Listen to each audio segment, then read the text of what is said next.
Hello everyone and welcome back to another episode of D&D CR Exposed. On today's episode we are looking at the Flail Snail from Volo's Guide to Monsters.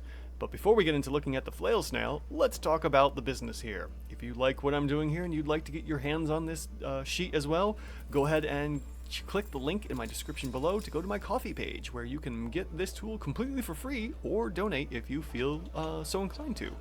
If you also want to suggest a monster for the show, you can click on the Google form that is also in the link in the description and fill that out to, see your suggested monster at some point down the line. It would be better if you drop a comment on the video here because the YouTube algorithm gods love it when you interact with the video. So please like, subscribe, and leave a comment of what monster you would like to see next. So with all the business out of the way, let's take a look at this Flail Snail here. So we have ourselves a CR3, but we have a AC 16 large elemental. Surprisingly enough, it's an elemental. I thought it was going to be some kind of creature or beast of some form. In any event, we have 5d10 worth of hit dice. We have 17 strength, 5 dex, 20 constitution, 3 intelligence, 10 wisdom, and 5 charisma. As I said before, it's a CR3, and we have damage immunities to fire and poison, and condition immunities to poisoned. So we only have 2 conditions here to worry about, so we don't bother adding those in, and we will just skip down into the anti-magic shell. Alright, let's take a quick read on this. The snail has advantage on saving throws against spells, and any of the creatures making spell attacks have disadvantage on the attack roll. Spell attacks. Okay, the snail succeeds on the saving throws against a spell, or the spell misses, and an additional effect might occur as determined by a d6, 1 to 2. Spell effect or area has multiple targets. It fails and has no effects. Yada yada. 3 to 4, nothing effect. No additional effects. 5 to 6, the snail's shell converts some of the spell's energy into a burst of destructive force.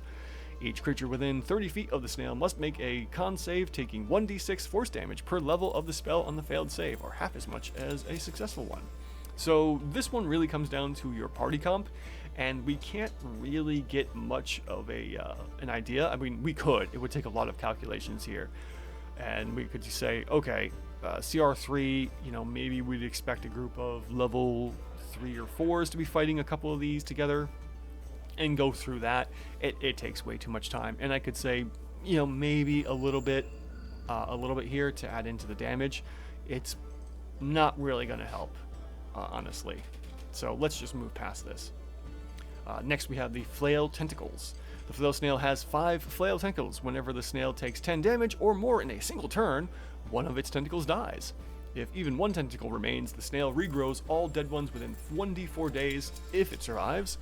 If all of its tentacles die, the snail retracts into its shell, gaining total cover, and begins wailing, a sound that can be heard 600 feet, stopping only when it dies 5d6 minutes later. Healing magic that restores limbs, such as regenerate spell, can halt this dying process. So this is one obnoxious monster. Okay, getting into the multi-attack here.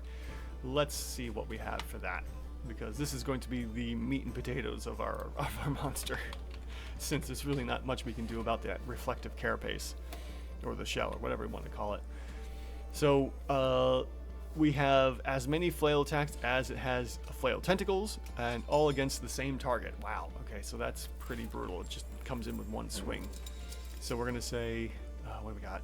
1d6, so we're looking at 6.5 for the one attack.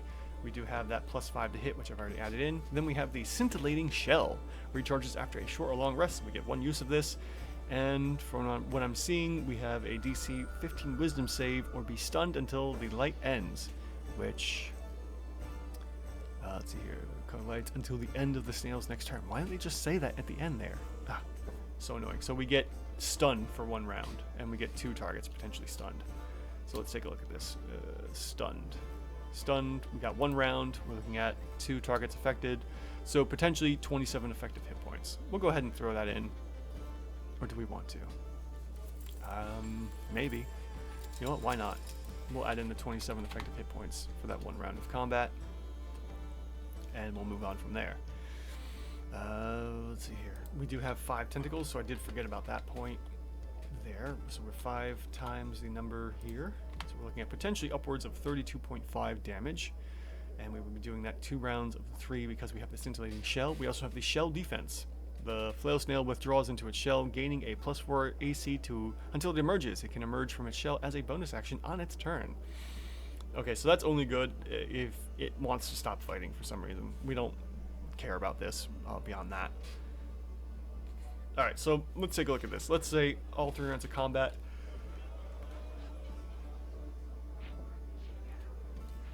The monster doesn't lose any of its tentacles and takes all of those in stride. Well, we're looking at potentially a CR4 without considering any of the magic. We could say maybe 1d6 force damage as a burst effect.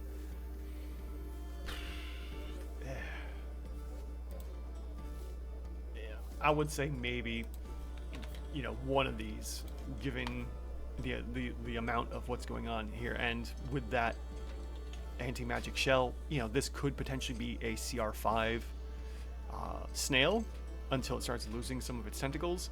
And considering that we have anywhere between 5 to 1 tentacles to do damage, let's just drop this down to 3 attacks on average, before our snail completely dies.